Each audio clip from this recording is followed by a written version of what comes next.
Hey guys, Kamasak here, and welcome back to another book chat. I finished up finally the Hard Luck Hank series, the fifth book. I'll get to it later. The fifth book is Stank Delicious, and I do apologize for for that.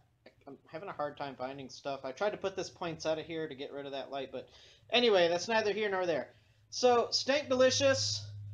It picks up a while after, if you remember from the last book review, if you're reading it or just listening to these along with me, uh, the last book left with Hank becoming what's known as a fat totem in this book.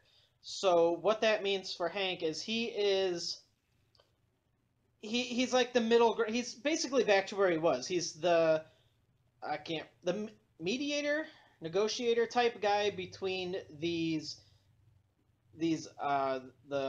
nobles and the gangs who are once again coming back into power because Maristow was really worried about coups happening. So what he did is he got rid of all the nobles' armies and just basically downgraded their power, even though I don't recall if they ever really got set in stone like they were trying to do in the last book. I don't believe that ever happened. Um, but yeah, the gangs are slowly rising in power, and um, yeah, the nobles they're basically powerless to take over because the gangs or the nobles don't have direct access to the gangs, so they can't like hire the gangs to go kill Maristow or anything like that.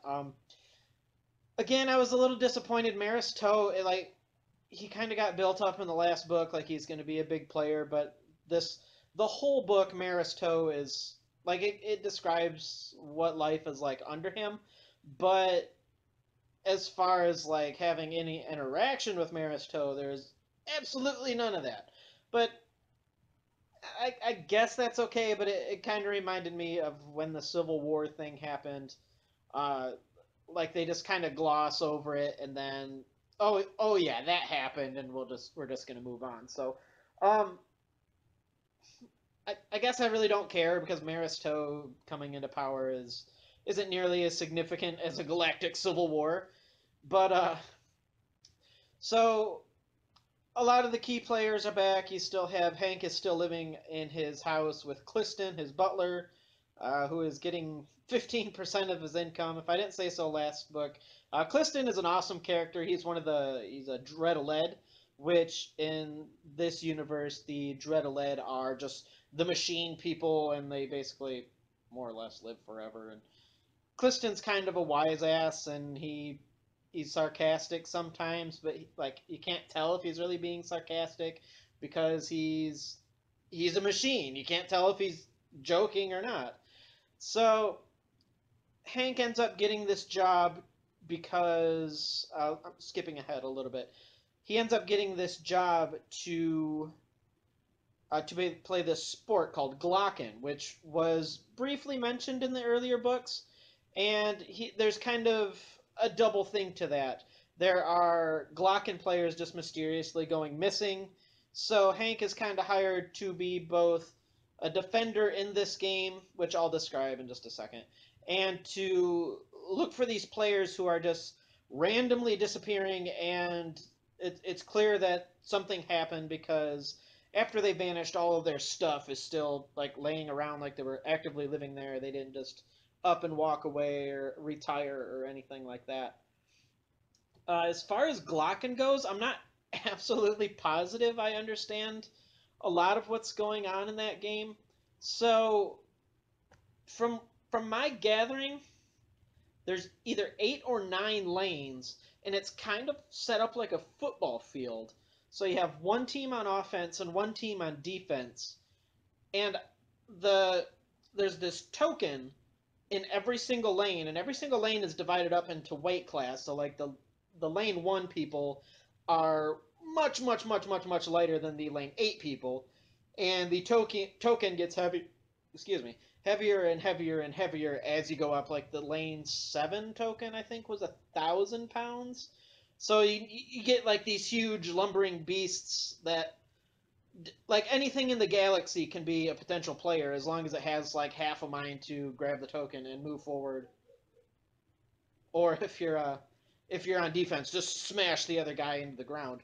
So he gets hired to do that. He sucks, and this guy's he makes this team just called the Bellevale Glocken team, which is really like Hank agrees that it's kind of a like a bland vanilla name, but yeah, their goal is to win the championship in the first season, which nobody ever does. And there's this team that Hank has been betting on that it's just like the Besaid Aurochs, I guess, if anybody gets that reference of the Glocken team. Like they have never won a game in the just hundreds and hundreds of years that they've been playing, but all of a sudden they get this new leadership under this guy who I can't remember his name, but he basically just turns this team around, and they're just freaking monsters now. And Hank like always puts a bet on the Reskin Sleepers, that team is called.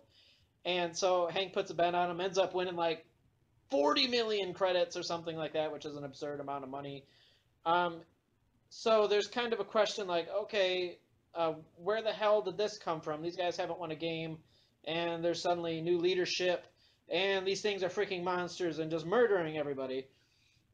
So that's one of the story arcs. That's basically there's a lot of Glocken and Glocken talk in this game and Glocken players, which is kind of cool, I guess. I didn't really mind it at the end of the day, I suppose. Anyway, we'll keep moving. Um, yeah, so they play their first game. They end up. Did they? God, I can't remember if they won or lost their first game. No, it was against the Reskin Sleepers, so they got destroyed that game. But everybody else, they build up and they're definitely set in the second place team. But again, they're trying to figure out what the hell's going on. Why are all these people going missing? There's another factotum guy, which they bring him in a few times, but I didn't really see his point. I mean, I guess you have to have Hank have some competition, but other than that, I don't know why. Like he didn't really have a huge part, other than just being a pain in the ass to Hank, and he gets more of the jobs than Hank. But I like he kind of disappears. It seemed like in the big chunk of the book, but so yeah, more and more and more Glocken. After Glocken, after the first game, uh, eventually it Hank figures out that this he ends up going to he ends up finding like the casket of one of the players that he was searching for, so he follows it to this race called the Retosian. They have their own space station of something or other. It's escaping my name. It doesn't matter. But the Retosians are kind of like the stuck-up race, and they're like really weird with like water pouring down them or something. That was kind of a bizarre description. I couldn't get a good mental image of my head about what he was going for there. But just something about like their outfits have like water coming down and like it keeps them moist. I don't know. But he follows this guy to this warehouse, and he ends up seeing this tripendage monster and this really old Retosian who's dried up in a wheelchair, and he also meets the coach to the Reskin Sleepers there.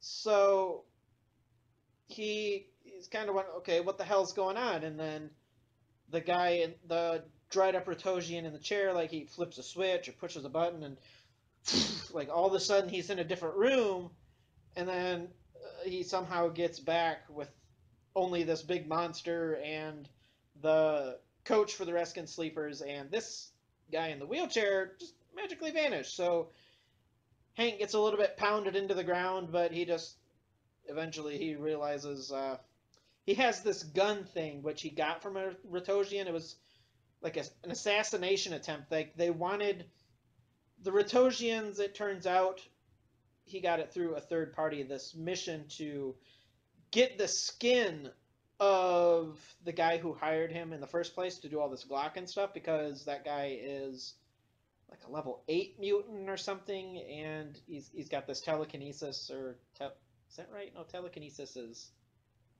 well, I guess it's both, right? Telekinesis is like where you can move things. Telepathy is what I'm thinking of. Too many things. But you can like speak directly into your mind and speak to multiple people. They wanted to get this skin for some reason, and they ended up trying to get this big reptile thing that Hank had to do a Glocken tryout for. They end up trying to use that because they obviously can't go get this leaders or this. Is he a mob boss?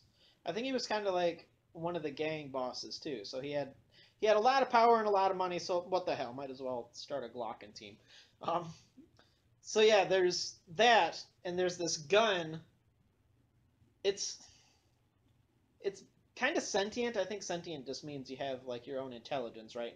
Not necessarily like you can move around and do things on your own. But if you're holding this thing, it it talks to you, and it doesn't have like a trigger or anything else, but you just kind of point it, and the being inside is just, it's really dumb to the outside universe, which I guess makes sense.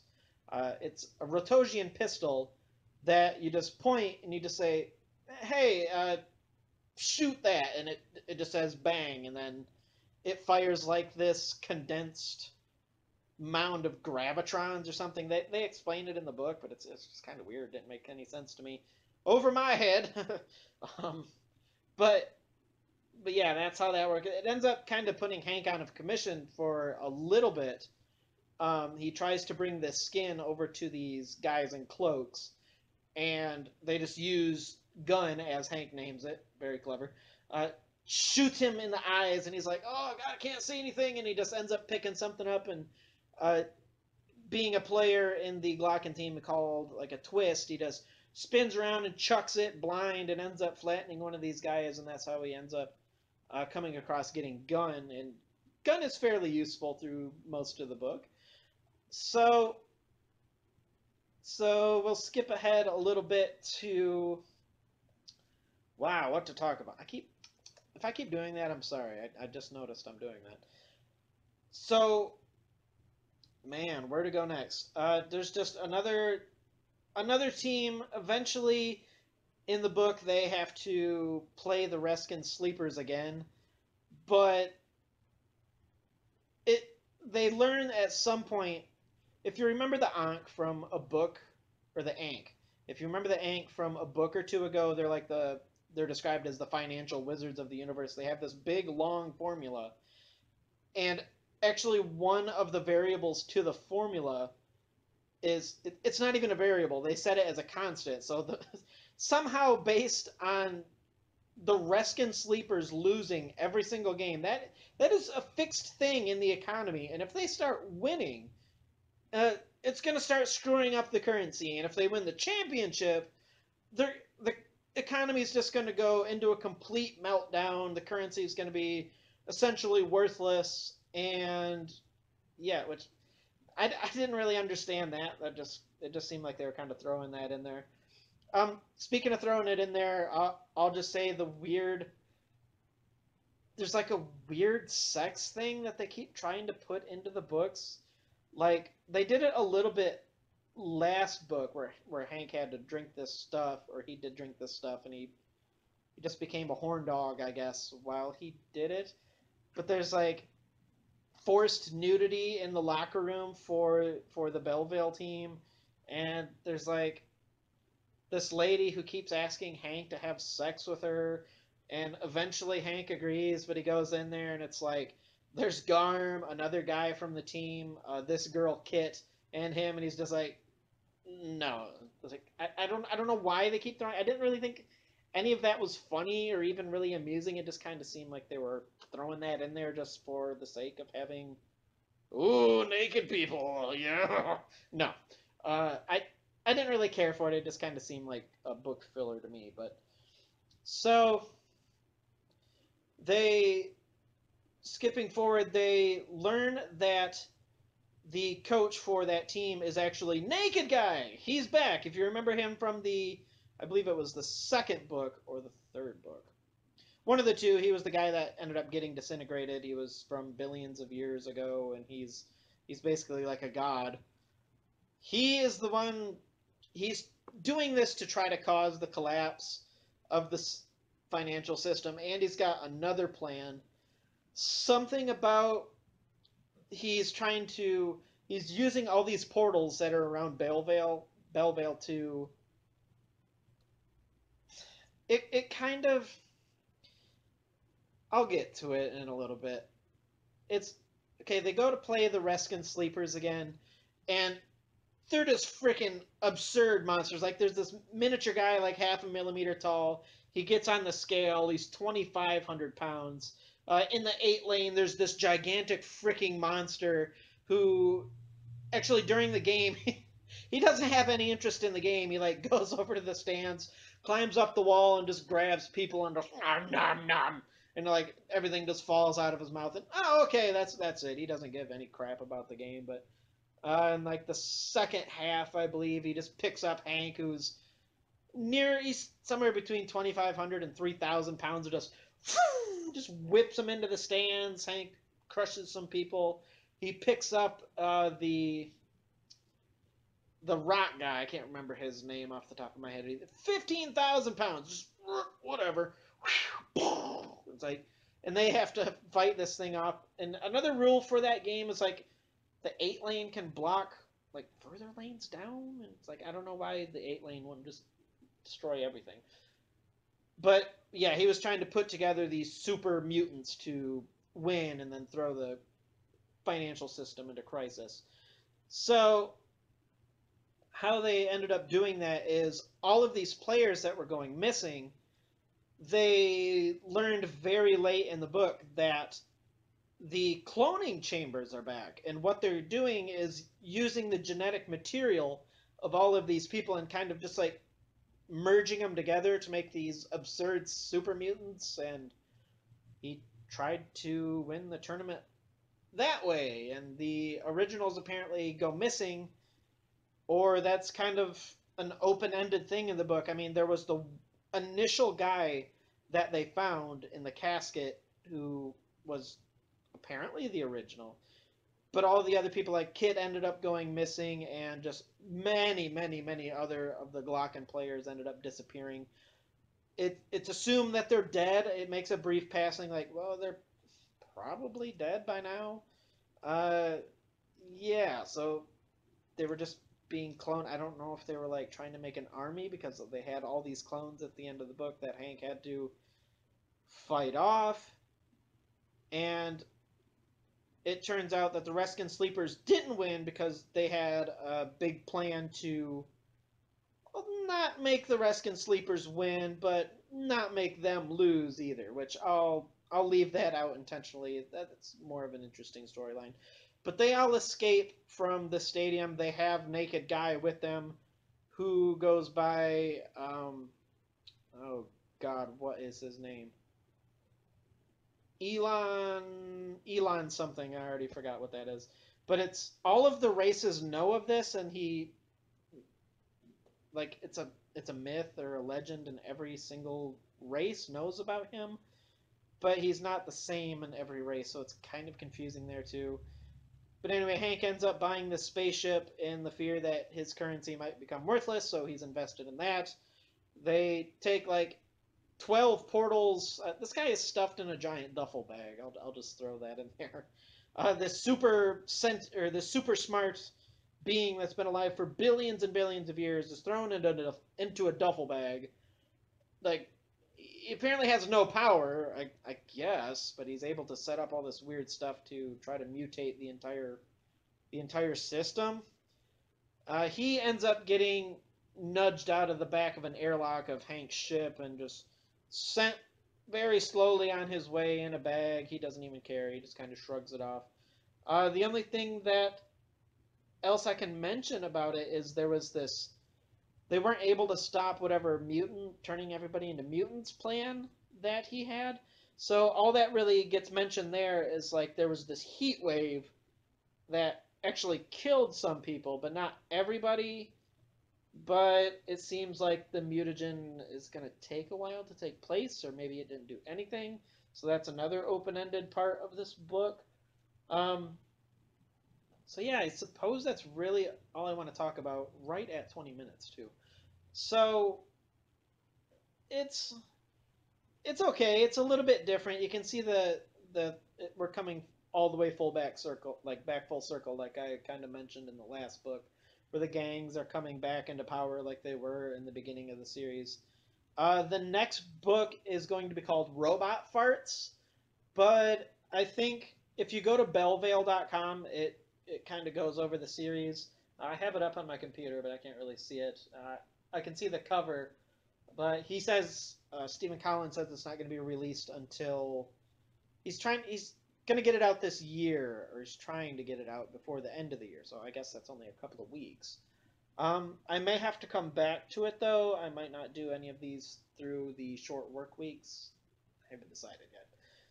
So yeah, that's pretty much it for that book. It's another solid entrance to the Hank series. There's still the comedy there. Hank still got his personality. I still like Garm. The Cliston is good, but for whatever reason they changed his voice, which I didn't like.